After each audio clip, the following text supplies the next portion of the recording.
बदलती geopolitical situation को देखते हुए भारत लगातार कोर्स करेक्शन कर रहा है। पड़ोसियों को लेकर उसके रुख में यह बात साफ देखी जा सकती है। इस बदलाव का मकसद साफ है, भारत का हित सर्वोपरि रखना। खासकर नेपाल, बांग्लादेश और मालदीव के हालिया घटनाक्रम से कूटनीति को लेकर भारत के बदलते रवैये की झलक मिलती है।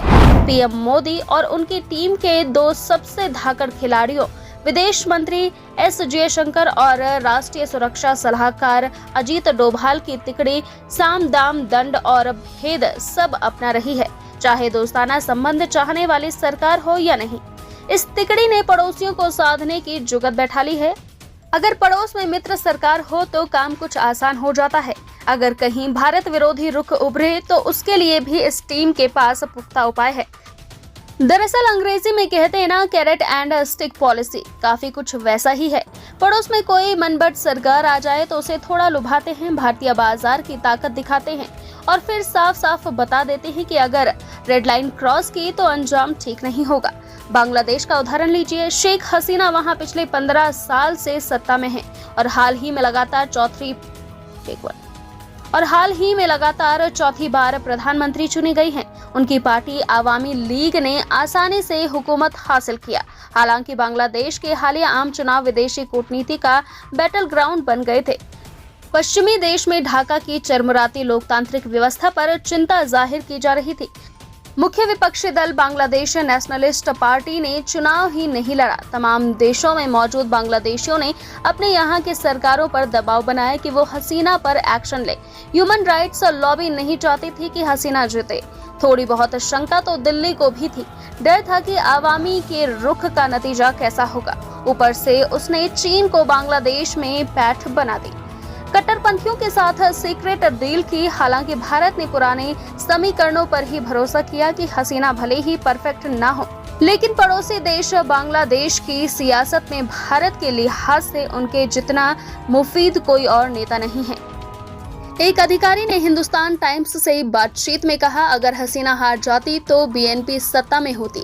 बीएनपी की वापसी मतलब जमात की वापसी, यानी पाकिस्तानी खुफिया एजेंसी आईएसआई भी गेम में वापस। अगर आईएसआई की वापसी होती तो चीन की मौजूदगी भी बढ़ती। और अगर ढाका में ऐसी सरकार हो जो भीतर इस्लामवादियों पर निर्भर हो और बाहर पाकिस्तान पर, तो भारत के लिए नॉर्थ ईस्ट के लिए खतरा बढ़ जाता है। ऐसे में हैरानी नहीं है कि हम आवामी को सपोर्ट करेंगे। हसीना का सपोर्ट करने का मतलब था कि अमेरिका के नखरों से निपटना होगा। भारत ने जो बाइडेन प्रशासन को अपने रुख की वजह समझानी चाहिए और उसकी बात सुनी भी गई। प्रशासन के कुछ लोगों को यह समझ आ गया कि बांग्लादेश के चक्कर में भारत से रिश्ते खराब करने का कोई मतलब नहीं और एक कट्टरपंथी सरकार का नतीजा बुरा हो सकता है। दिल्ली में G20 के दौरान भारत ने हसीना और बाइडेन की बातचीत कराई। शायद भारत के रुख की वजह से ही अमेरिकी NSA जैक सुलिवन ने पिछले साल वाशिंगटन DC में हसीना से मुलाकात की थी। इसके बावजूद वहां का विदेश मंत्रालय, ढाका स्थित अमेरिकी दूतावास, BNP से जुड़े लोग और ह्यूमन राइट्स ग्रुप ने लगातार दबाव बनाए रखा।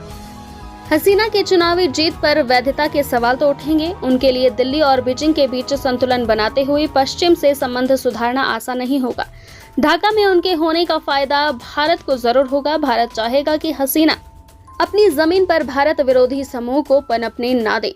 2024 में जयशंकर की पहली सफल विदेश यात्रा नेपाल की रही। हालांकि साल भर पहले तक हालात काफी जुदा थे।